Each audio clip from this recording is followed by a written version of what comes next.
Okay guys, let's go with a new series of videos. All of you ready? That is basics of decision making.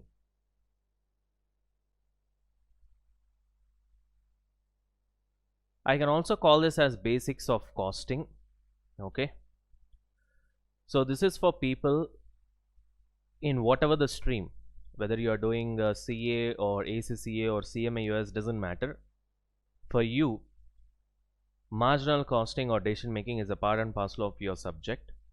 And not only for that, for all the other chapters also, these basics are mandatory. Without knowing these basics, there is no question of learning this subject called costing or performance management. Is that clear? Let me make it very clear. It doesn't matter what kind of course that you're doing, this is mandatory.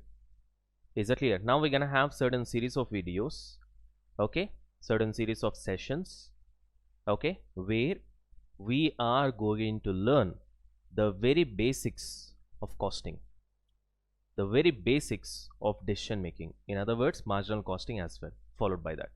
You got this guys? Chalo. Now first of all, let's start with a concept called cost classification. Now I hope you know the word classification. Classification means dividing with a reason, correct? Everybody knows that it's dividing, but it is not just dividing, it is dividing with a reason. That is what we call it as cost classification. There are so many cost classifications. See, say for example, now there is a class of people. Now you people are, say for example, some 70 odd people are sitting in this class, okay? Now I'm going to divide you, not just divide you guys, I have to divide you with a reason. Only then it is called as cost classification, correct? Classification means dividing with a reason. Now what I'm going to do is that let me take a reason. How many of you have come to the class on time? How many of you have come to the class a little bit late? Say for example, based on this, the first 3 benches I'm going to classify you into a separate group. I'm going to divide the remaining guys into a separate group. Are you able to understand? Now I have divided you with a reason. That is called as classification. What reason?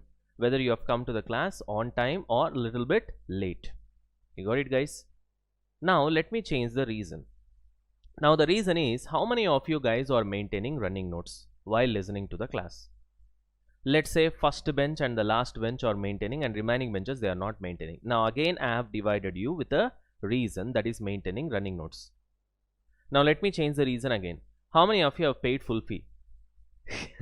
Okay, on a lighter side. Okay, now based on that, let's say first bench and fourth bench and here, okay, that bench, okay, some 5 to 6 benches are divided into one particular group and remaining guys into another particular group. Now based on this example, what you guys need to understand eventually. Point number 1.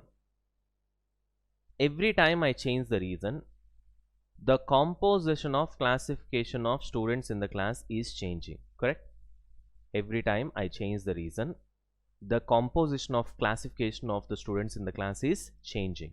For example, in the first reason, that is coming late, it was like first 2 benches into one group and remaining benches into another group. When I changed the reason, it was like first bench and last bench into one group and remaining benches into one group, isn't it? So from this, these are all the takeaways. The first takeaway is, without reason I cannot classify. Without reason, if you classify, you will be called stupid. You understand the point? Second, okay, if I change the reason, the classification of the composition of classification of students are changing.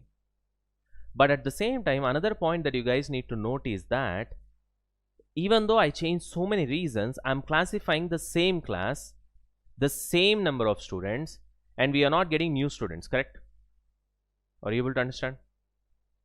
In a similar way, when I am trying to classify cost, every time I change a reason, the composition of cost classification will change. But at the same time, how I've told you here that even though I change the reason, I'm classifying the same number of students in the class, We are not getting any new students. The same way, even though you change the reasons, you're gonna classify the same number of cost. You're not going to get any new cost. Just because a reason changes, the way you look at a particular cost will change. That doesn't mean that particular cost is a new cost altogether. For example, if I see material, if I am seeing it with a reason of variability, I'll call it as variable cost. If I see it from a reason of relationship, I'll call it as a direct cost. If I see it from a reasonal perspective, I mean, say for example, elemental reason, then I call it as material cost. In all the three cases, it's the same cost, but if the reason changes, the way I look at particular cost will change. That doesn't mean that it's a new cost altogether. Are you able to understand? If we try to look at all the cost in our particular subject, it jots down to, say for example, only three costs. For example, you have material, you have labor, and then you have overheads. Anyway, I'll explain this later. But one point that you guys need to understand is only few number of costs are there. But still, we'll be looking at different types of names of costs. That doesn't mean that all these costs are altogether new. There are just different names of them in different context because of change of different reasons. This is the most important point that you guys need to understand before we get into cost classification. Again, I repeat, it is the same number of cost, whereas when I classify it with a different reason, the way I look at a particular cost will change, and as a result I call it with a different name. That doesn't mean altogether it's a new cost. It's the same cost, seeing from a different perspective, from a different reason, therefore calling with a different name. As simple as that. Are you able to understand? Right. Now before I get into my first cost classification, you need to understand something called cost object. Before I get into my first cost classification, you need to understand something called cost object. Now what do I mean by this cost object? Let me make it very simple for you. I want to find cost of something. I want to find cost of something, and that something is called cost object. Simple. So you want to find cost of something, and that something is cost object. It's as simple as that. For example, generally in a manufacturing company,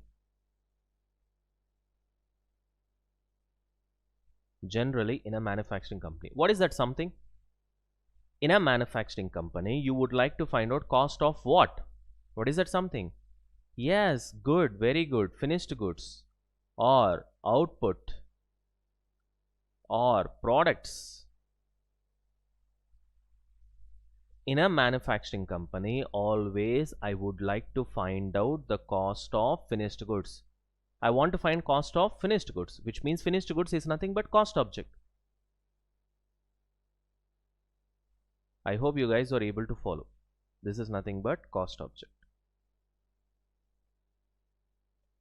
And it can change obviously. For example, you want to find cost of a maintenance department in a particular month, then maintenance department is the cost object. For example, you want to find the cost of a key personnel, then key personnel is a cost object. You want to find cost of a branch, then branch will be a cost object. Cost object can be anything. Ultimately, you want to find cost of something, that something is a cost object. Very simple. Is that clear? Fantastic. Right. Now, okay, having said that, now let's get into cost classification. Now, I'll go with the first cost classification. What is that? Based on variability with cost object. What is the first cost classification we are going to see? Based on variability with cost object. Now, I told you in general our cost object will be what? Output or finished good or products. Therefore, I'm gonna rewrite this sentence based on variability with the output. Correct? Okay, now this is the concept that you have to really learn. Pretty damn important. Chalo. Now, so what do you mean by this based on variability with output? On one hand, you will have a cost. On another hand, you will have the cost object. In this case, the cost object is nothing but output. In this case, the cost object is nothing but output. Is that clear? Now try to imagine, guys, all of you along with me. On one hand, we have cost. On another hand, we have what? Cost object. Now this cost object right now is nothing but output. Okay, now you see. Now see how these two varies with each other. For example, if output changes, how does the cost change? Does it change, or it doesn't change, or does it change proportionately, or does it change disproportionately? Now, based on that, we're gonna classify cost. Based on what? Based on variability with the output. We're gonna classify cost into three categories. What are they? Variable cost, fixed cost,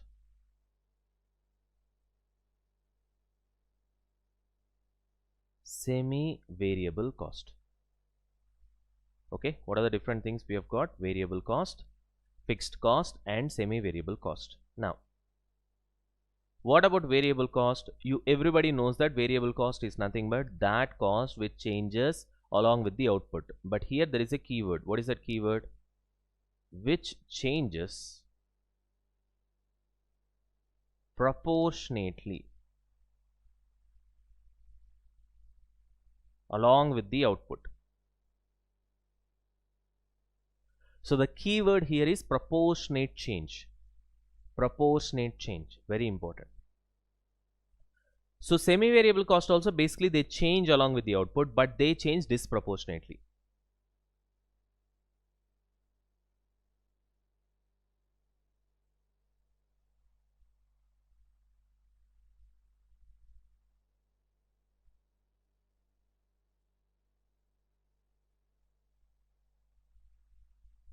And of course, fixed cost, you know, which remains constant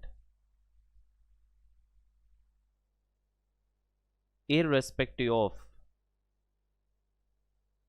change in output. Which remains constant irrespective of change in output. The keyword is at a given range. This is important. Because please try to understand, at a given range means what? Your fixed cost will never remain fixed for a lifelong period. It's not gonna happen. It will remain fixed only in a given range. Okay, sure. Now let's revise this one more time. So what I've done basically, I've taken cost in one hand, I've taken cost object in another hand. Right now the cost object happens to be your output, right? So what I've done is I've started saying both of them. If output varies, how these costs are behaving. Now if output varies, if the cost also varies proportionately along with the output in a linear fashion, in the same speed or at the same rate, then we call it as a variable cost. That's a keyword. Please try to understand that. Now if the output varies and if the cost varies along with the output, but they doesn't vary at the same rate or at the same speed, in a non-linear fashion, in a disproportionate fashion, then we call it as semi-variable cost. Okay, then output changes and your cost remains constant irrespective of change in output at a given range, only in that range, then we call it as a fixed cost. Clear? I hope this is clear, right? Fantastic. Now see here. So now that we know what is variable cost, what is fixed cost, what is semi-variable cost, let's try to see some graphs. Okay, see here guys. Now you people tell me, what cost is this? Very good, fixed cost. How you guys were able to say that it is fixed cost? On x-axis we can take output, on y-axis we can take cost. Is it clear? Even though your output changes, your cost remains what? Constant, irrespective of change in output. Therefore, we call it as fixed cost. Next. Same, on x-axis you have output, on y-axis you have got cost.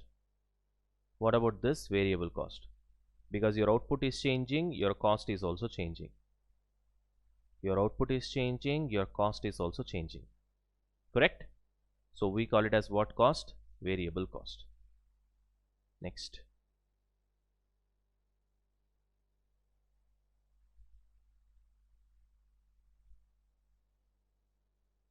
What about this, Nana? Semi-variable cost, correct? Because initially it is fixed and later it is variable.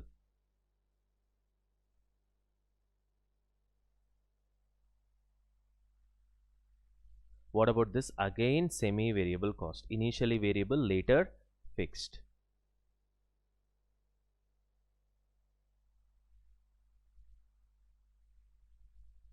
It's in a zigzag way. Even this is also semi-variable cost. So it varies along with the output, but it doesn't vary proportionately.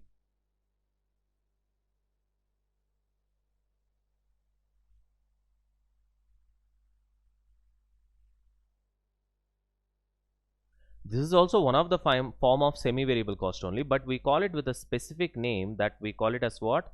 Step fixed cost. Okay, what do we call? Step fixed cost. Now, what do you mean by the step fixed cost? I can give you a live example, that is delivery van expenses. This can be quoted as an example for step fixed cost. What do you mean by that? Let's try to take an example. See here, delivery van means, let's say you have a factory and your factory is manufacturing benches, wooden benches. So wooden benches is the product, okay? And from the factory they have to deliver it to the showroom, which is in the city. Tentatively factory will be in the outskirts of the city or some other city, whatever it is. Now for that you have a delivery van.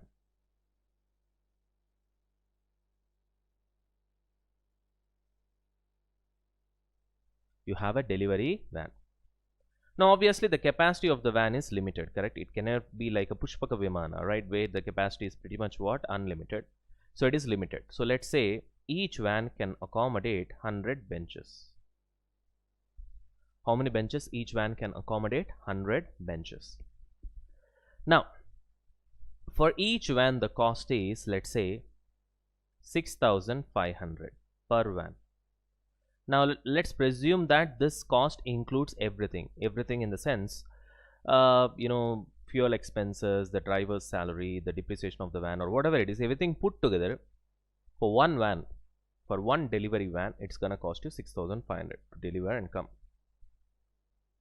So now let's take some simulated scenarios. Okay, day 1. Let's say 70 benches are manufactured. Now you tell me how many vans you need? One van. I need only one van, which means the cost will be 6,500, correct? Day 2. 100 benches you have manufactured in your factory. Again you need how many vans? One van, which means again your cost will be how much? 6,500 only. Day 3. 110 benches you have manufactured.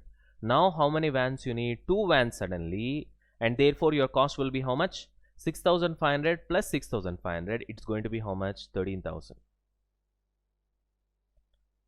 So even for those additional 10 benches you need one full van. You got it? Day 4. 200 benches. Still I need 2 vans only, so the cost is going to be 13,000. Day 5. 203 benches, so I need again 3 vans, so it's gonna be 6,500 plus 6,500, already 13,000 plus 6,500, 19,500. Are you able to understand? Are you able to understand? So this is a typical example of delivery van expenses, which is a step fixed cost. So if you look at the graph, from 0 to 100 benches, it is 6,500. 101 bench, it suddenly becomes 13,000 because you need 2 vans. Again from 101 till 200, it is the same 13,000. Again 201, all of a sudden it goes to 19,500. That is this area. You got this? So this is a typical example of step fixed cost. Now, another important point what you have to understand, especially when you are in CA final level, is that step fixed cost is the one which leads to a special scenario called multiple break-even points. We call it as multiple BEPs. If you don't know what is BEP and all those things, take it in a lighter sense. But those who already know, just try to have an idea that, okay, chalo, there is something called step fixed cost. And what is step fixed cost? I've clearly explained to you right now. And this step fixed cost will lead to a scenario called multiple break-even points. That, if you remember, it's enough. Then when we go to that particular chapter, we'll discuss it anyway over there. Right now, just remember that, okay, step fixed cost will give rise to something called multiple BEPs. That's enough. Got it? Chalo. I hope this is, you are done with all these things, guys. Chalo, very good. Now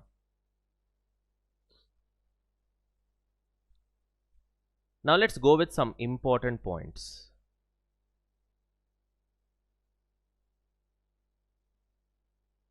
Still we are in the same topic, variable cost, fixed cost and semi-variable cost. Okay, now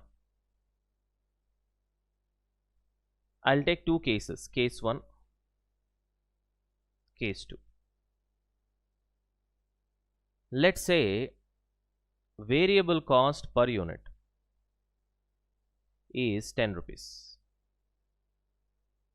In both the cases, it's going to be 10 rupees per unit only. Let's say number of units that you have manufactured in case 1 is 5,000 units. In case 2, it is 10,000 units. Now in that case, tell me what is your total variable cost.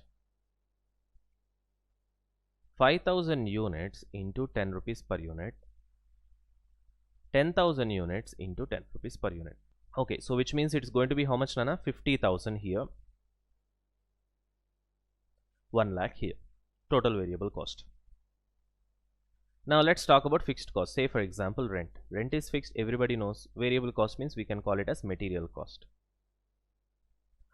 Okay, rent is, let's say, 70,000.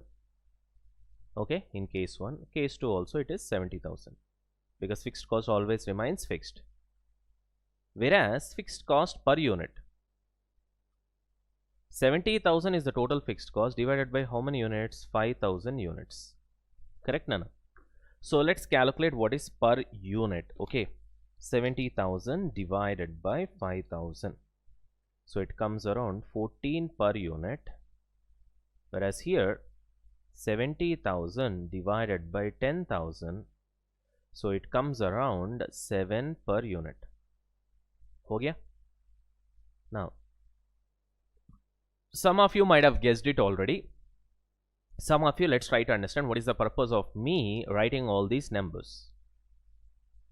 First point, variable cost per unit remains constant.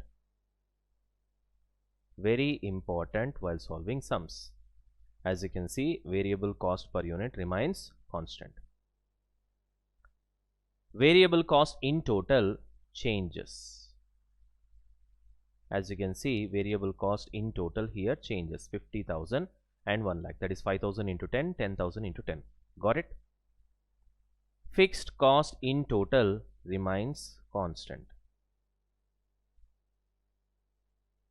As you can see here, 70,000 and 70,000. Fixed cost per unit changes.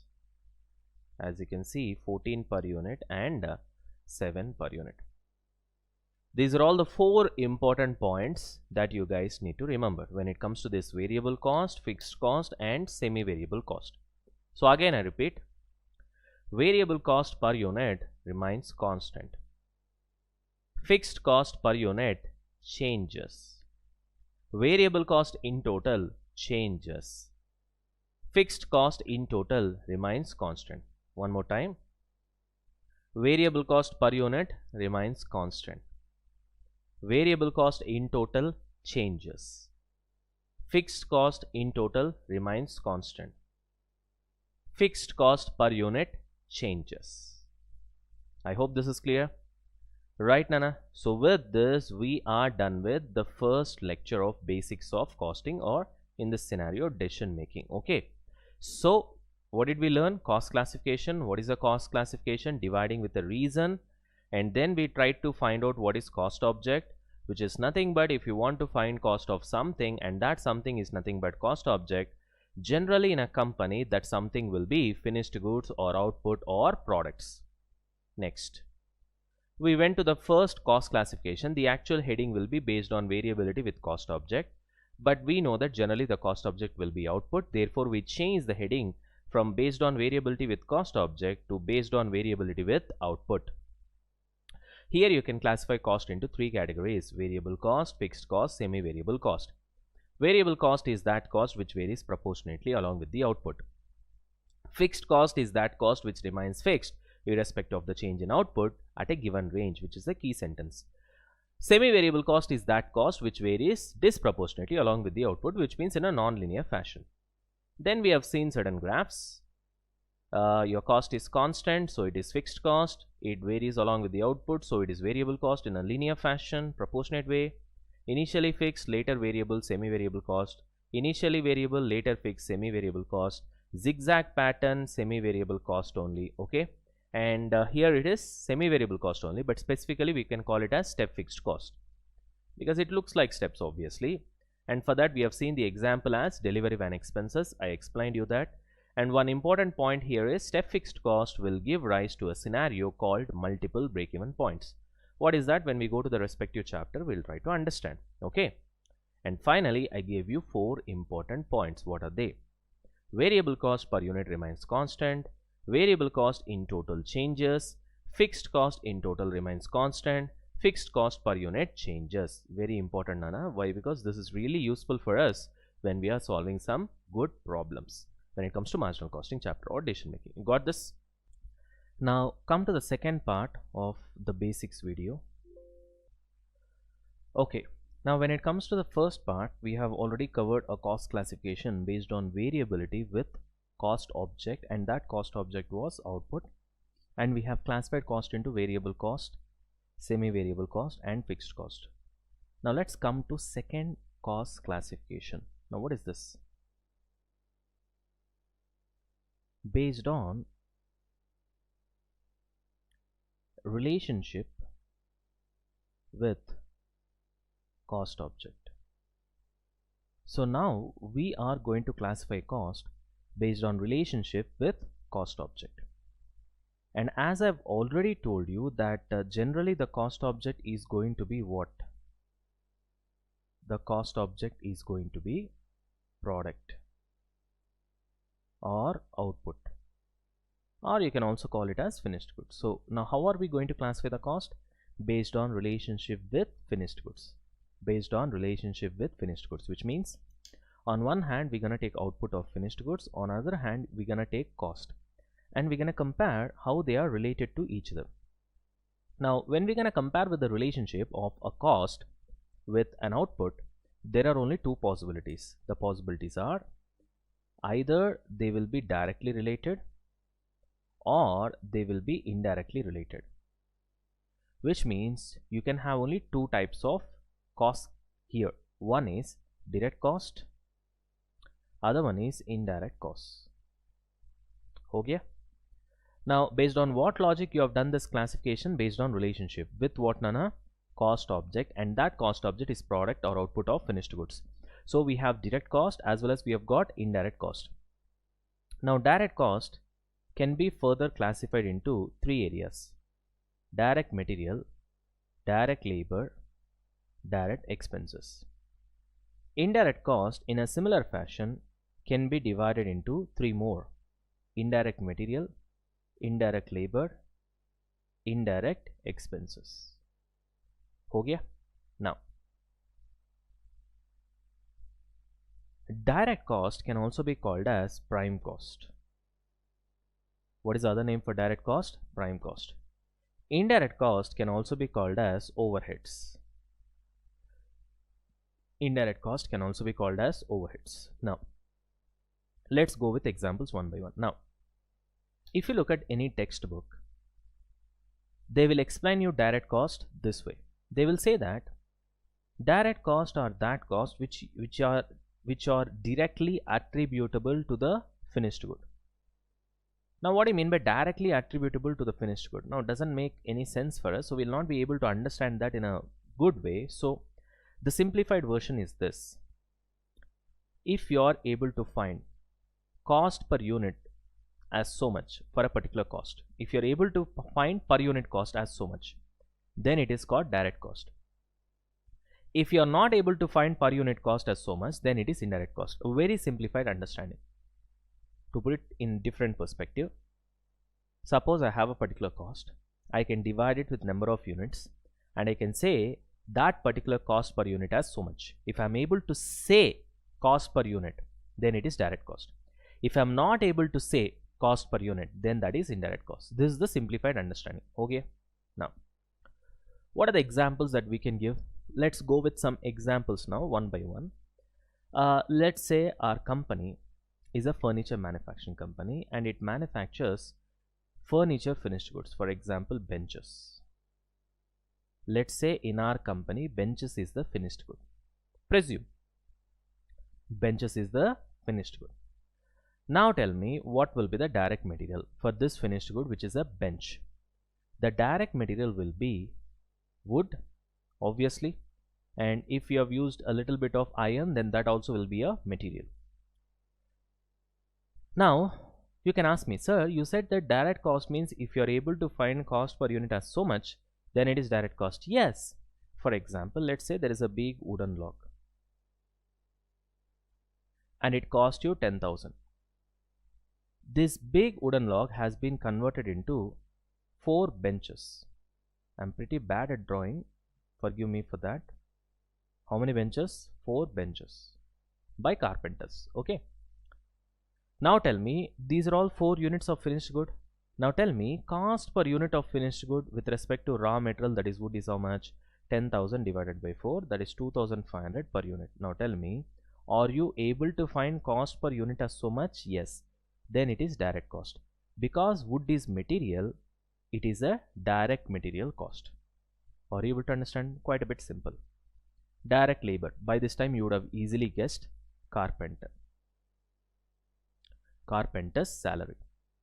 Here also same thing. Suppose carpenter has converted this big wooden log into 4 benches and you have paid him, let's say 4,000. Okay, 4,000 rupees is what you have paid to the carpenter. Rupees or dollars, whatever it is. Now you tell me what will be cost per bench here? 1,000 rupees per bench. Are you able to find out per unit as so much? Yes. Then it is a direct cost. Because here you are paying to a human being. Whenever you pay something to a human being, it is called as labor. Therefore, it is direct labor. Next, direct expense. This is a very special expense. Many a times students do mistake here. They think that electricity is a direct expense. Answer is wrong. No, because electricity is actually indirect expense. Then what is direct expense? It is a pretty rare expenditure. That's why in many of the problems when we are solving, because direct expense, the probability of incurring direct expense is pretty rare, we presume that it does not exist. So many a times direct cost means it will be consisting of only direct material and direct labor. Direct expense will not be there. Why? Because it is a very rare expenditure. But for the conceptual understanding purpose, I can give you only one example. What is that? Now listen carefully. You hire a machinery or a machine. The purpose of hiring the machine is to cut wooden logs. Okay, let's say you have got big wooden logs, and to cut those wooden logs into comparatively relatively smaller pieces, which will be later converted into benches, you need a machine. So you have hired a machine, and the higher charges you pay for this particular machine can be classified as direct expenses. That's the only example I can give. Why? Please understand that just because you hire a machine, the hire charges does not get classified as direct expense. The purpose of hiring the machine is more important. What is the purpose of hiring the machine here? I have hired the machine to cut the wooden logs. Let's say I've taken a big wooden log, I've cut them into 4 pieces. For that I've paid some 8,000 rupees as hire charges. These 4 pieces has been converted into 4 benches. Now tell me, what is the hire charge cost per bench? 8,000 is what you have paid. That big wooden log has been cut into 4 pieces. Each piece has been converted into 1 bench, which means you have got 4 benches. The hire charges that you have paid is 8,000, which means 2,000 per unit of bench. Are you able to say cost per unit as so much? Yes. Which means, is it a direct cost? Yes. Is it a material? No. Is it something that you're paying to human being? No. Then what is it? It's an expenditure. That's why it is called direct expense. Okay. Next, that's the only example that I can give you. Indirect material. So many examples we can have. Fevicol, lubricants. Here we are talking specifically about benches. So sandpaper, paint, all these things, they come under indirect material. See, simple logic. You take sandpaper for example. You use it in order to smoothen the benches, the wood surface, correct? Now you cannot really say how much is sandpaper per unit of finished good. It's very difficult, and that's why they are classified as indirect material. Another example is nuts and bolts. Now here you got to be a little bit careful. Nuts and bolts, no doubt, it is an indirect material only. There is no doubt in that. But nuts and bolts are not indirect material just because they are indirect, but because they are cheaper. So why? Because you can easily say what is the nut and bolt cost per unit of bench. You can actually say that should classify it as a direct material, correct? But still it is called as indirect material. Why? Because the proportion of the cost that you incur for nuts and bolts is very small. Therefore it is not material, and as a result it has been classified as indirect material. That is the reason. So this you always keep it in mind. Nuts and bolts are indirect material, no doubt in that, not because they are indirect but because they are cheap.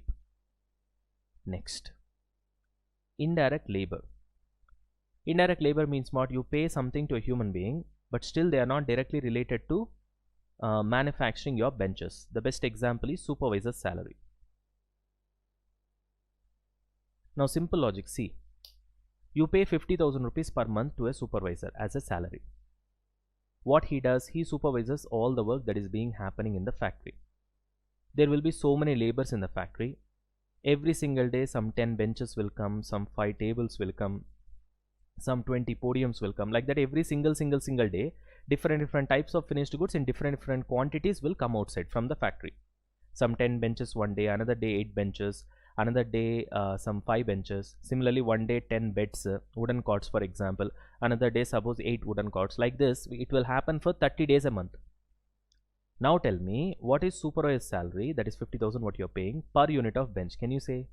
Very difficult. Why? Because there are so many benches coming one day, there are so many podiums coming one day, there are so many chairs coming one day.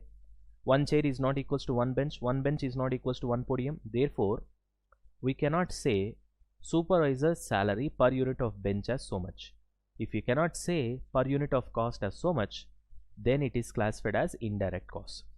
And because you are paying to a human being, it is called as indirect labor.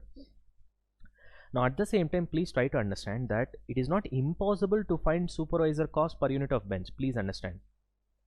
Prima facie, on the face of it, you cannot instantly say what is supervisor cost per unit of bench. Are you able to understand? So this classification of direct and indirect cost is based on instant calculation, which means the moment a cost is incurred, immediately I cannot find direct cost per, immediately I cannot find cost per unit, then it is indirect cost. But ultimately I can find cost per unit. Are you able to understand? Please have this clarity. It's not like indirect cost means you can never find indirect cost per unit. No, you can find indirect cost per unit, but that will require certain steps. Are you able to understand? Whereas direct cost is not like that. Immediately you can say direct cost per unit. Indirect cost, immediately I cannot say indirect cost per unit, but after following certain steps, yes, I can say. Are you able to understand? Next, what about indirect expense, Nana? Electricity, rent, all this will come under indirect expenses. Are you able to understand? So this is the classification of direct cost and indirect cost. You got this? So this is based on relationship with cost object. How can you classify a cost into direct cost and indirect cost? Please understand that what is the other name for direct cost? Prime cost. What is the other name for indirect cost? Overheads. I hope this is clear. Right, Nana? Chalo. Let's finish off this session. In the next session, we'll continue with the basics.